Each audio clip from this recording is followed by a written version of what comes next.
మిన్నల్ మురళి 2018 సినిమాలతో తెలుగు ప్రేక్షకులకు బాగా దగ్గరైన మలయాళ హీరో టోవినో థామస్ నటించిన 50వ సినిమా ఏఆర్ఎం. తెలుగులో అజయ్ చేసిన రెండవ దొంగతనం అని అర్థం. ఇందులో టోవినో థామస్ త్రిబుల్ రోల్లో యాక్ట్ చేశారు. కృతి శెట్టి హీరోయిన్గా నటించింది. మలయాళంలో ఇదే ఆమెకు తొలి సినిమా. ఈ రోజు రిలీజ్ అయిన ఈ సినిమా ఎలాగుందో మనం రివ్యూలోకి వెళ్ళి తెలుసుకుందాం. కథ విషయానికి వస్తే ఊళ్ళో చిన్న చిన్న పనులు చేసుకుంటూ తల్లి రోహిణితో కలిసి ఉంటాడు టోవినో థామస్. అతడి తాత టోవినో థామస్ ఒకప్పుడు పెద్ద దొంగ. దీంతో ఊరిలో ఎక్కడ ఏ దొంగతనం జరిగినా అందరూ టోవినో థామస్ పై అనుమానం పడుతుంటారు. అయితే ఆ ఊరిలో ఒక గుడి ఉంటుంది. అందులో కొలువైన శ్రీభూతి దీపానికి ఒక పెద్ద చరిత్ర ఉంటుంది. బంగారం కన్నా దాన్ని విలువైందిగా చూస్తుంటారు. అయితే దాన్ని దొంగతనం చేయాలనే ఉద్దేశంతో ఊరిలోకి అడుగు పెడతాడు సుదేవ్ వర్మ. కానీ ఆ నేరాన్ని టోవినో థామస్ పై నెట్టేలా ప్లాన్ చేస్తాడు.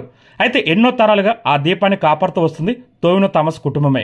మరోవైపు టోవినో థామస్ పెద్దంటి అమ్మాయిన కృతి శెట్టితో ప్రేమలో పడతాడు. మరి టోవినో థామస్ ఆ దీపాన్ని ఎలా కాపాడాడు?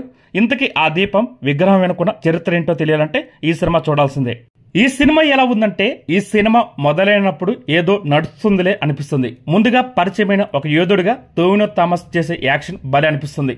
అయితే తర్వాత మహారాజు అమ్మవారి విగ్రహం ఇవ్వడం, మొదటి టోవినో థామస్ పాత్ర మరణించడం వెంటనే జరిగిపోయి ప్రస్తుత కాలానికి కథ చేరుకుంటుంది.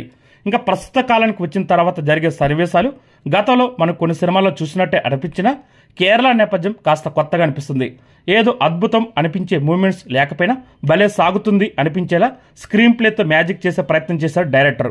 నిజానికి ఈ సినిమాలో 3 పాత్రలు ఉంటాయి. ఒకటి యోధుడి పాత్ర అయితే మరొకటి దొంగ పాత్ర, ఇంకొకటి ఆ దొంగ మనవడిగా ఆ దొంగ ముద్ర పడకుండా తన తల్లి బాధపడకుండా ప్రేమించిన అమ్మాయిని దక్కించుకోవడానికి ప్రయత్నించే కుర్రాడి పాత్ర. కథ అద్భుతమని చెప్పలేం, కానీ నాన్ లీనియర్ స్క్రీన్ ప్లేతో నమ్ముకొని ప్రేక్షకుల్ని ఎంగేజ్ చేసే ప్రయత్నం చేశాడు డైరెక్టర్. నిజానికి దీనిని ఒక కుటుంబం తరతరాల కథగా చూపించినట్టు అనిపించింది. కానీ ఇండైరెక్ట్ గా అప్పటి నుంచి ఇప్పటి వరకు సాగుతున్న కుల వివక్షని అండర్లైన్ గా చూపించిన ఫీలింగ్ కలుగుతుంది. కథ 3 తరాలకు చెందిన కథ అయినా సినిమా మొత్తం పీరియాడిక్ వేలో సాగుతుంది. ఈ సినిమాలో విగ్రహం కోసం వెతుకుతున్న సమయంలో మనకు కొన్ని తెలుగు సినిమాలు గుర్తుకొచ్చినా ఇది మలయాళ ప్రేక్షకుల కోసం రాసుకున్న సినిమా కాబట్టి వాళ్ళని అలరించేలాగే ఉందనిపించింది. ఎందుకంటే ఇప్పటి వరకు దాదాపు మలయాళంలో ఇంత బడ్జెట్లో ఇలాంటి యాక్షన్ బ్యాక్ డ్రాప్, అది కూడా పీరియాడిక్ సినిమాలు చేయలేదు. ఒక రకంగా ఇది వాళ్ళకు బాహుబలి సినిమా లాంటిదని చెప్పాలి.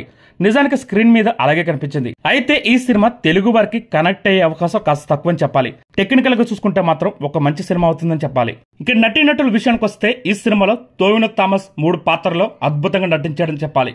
ముఖ్యంగా ఆ పాత్రల మధ్య వేరియేషన్ చూపించిన విధానం ఆకట్టుకునేలా ఉంది. యాక్షన్ సన్నివేశాలతో పాటు ప్రేమ సన్నివేశాలు కూడా చూపించాడు.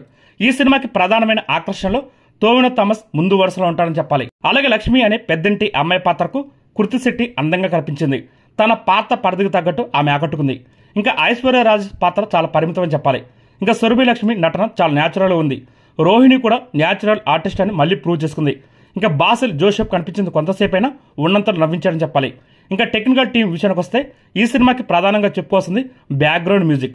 సినిమాలో పాటలు కొన్ని వినసొంపుగానే ఉన్న బ్యాక్గ్రౌండ్ స్కోర్తో మాత్రం ఎరగదీసేశాడు డీబూ థామస్. ఇంకా కెమెరా వర్క్ కూడా అద్భుతంగా ఉంది. అడవిలో అత్యధిక భాగం నడిచిన ఈ సినిమాని చాలా అద్భుతంగా తెర మీద తీసుకొచ్చే ప్రయత్నంలో కెమెరా పనితనం కనిపించింది.